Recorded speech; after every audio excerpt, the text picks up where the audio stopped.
আমাকে পিকে ব্যানার্জি আমি সেবার হায়ার করা হয়েছিলাম, আমাকে উনি বললেন ডুরাল খেলতে যাবে বাটা ক্লাবের হয়ে।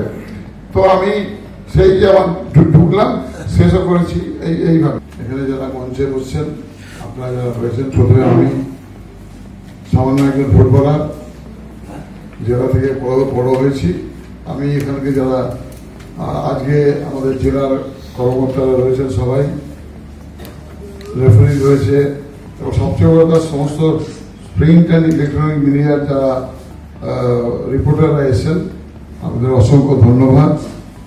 আমি একটা কথাই শুধু বলছি, আমি কখনো ছোটবেলায় ভাবিনি যে ফুটবল প্লেয়ার হব। আমি মিশরে পড়তাম, কখন জানি না কেন সমাজের তাগিদে, পরিবারের তাগিদে ফুটবল প্লেয়ার হয়ে গেলাম। খেলতে আমি ভালোবাসতাম, ভালো খেলতামও, কিন্তু দাদা যেহেতু এই ব্যারাকপুর সাব ডিভিশনের প্রথম IAS অফিসার ছিলেন, প্রণব মুখার্জি, যিনি এত সৎ অফিসার ছিলেন যে লালু প্রসাদ যাদবের মতো একজন ডাকসাইটে ব্যক্তিত্বকে উনি ধরেছিলেন। অ্যাকচুয়ালি লোকে জানে যে উপেন বিশ্বাস উনি CBI কেস করেছিলেন।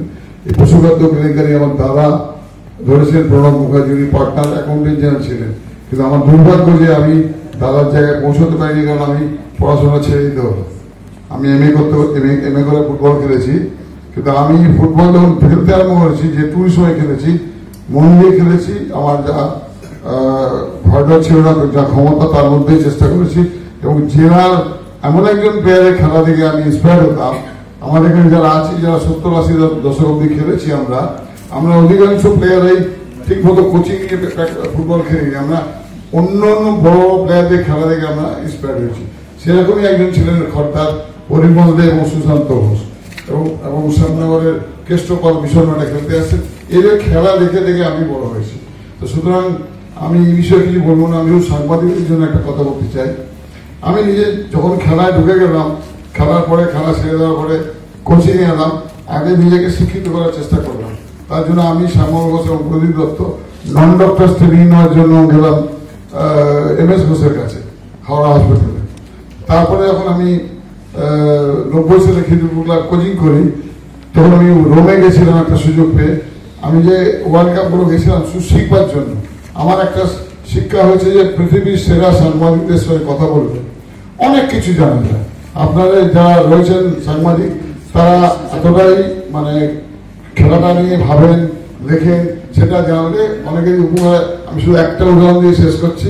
আজকে আমার নিজের বলার কিছু নেই, কারণ যেটা বলার বলে দিয়েছে সবাই। সেটা আমি প্রথম দিন সঞ্জয় চক্রবর্তী যাই, একটা কথা অনেকে বলেছিলাম যে আপনি প্লিজ একটা রিকোয়েস্ট রাখুন, স্পোর্টসে আপনারা আসুন। আপনারা তো প্রচুর অ্যাড করেন, কিন্তু তুমি একটু স্পোর্টসে আসো। তখন বলে কিভাবে? আমি কোনো ক্লাবকে নিয়ে নয়, জেলা লিগটা বন্ধ অনেকদিন ধরে। আমি জেলার অত ডিটেলে যাই না, এইটুকু জানি জেলা লিগটা বন্ধ আছে। এটা ছাড়াতে গেলে জেলা একটা স্পন্সরশিপ দরকার, এবং জেলার সমস্ত কর্মকর্তাদের সবার মেন্টালিটি এক জায়গায় হওয়া দরকার, তবেই জেলার খেলাটা আরম্ভ হতে পারে। আমি তো জেলা থেকেই বড় হয়েছি।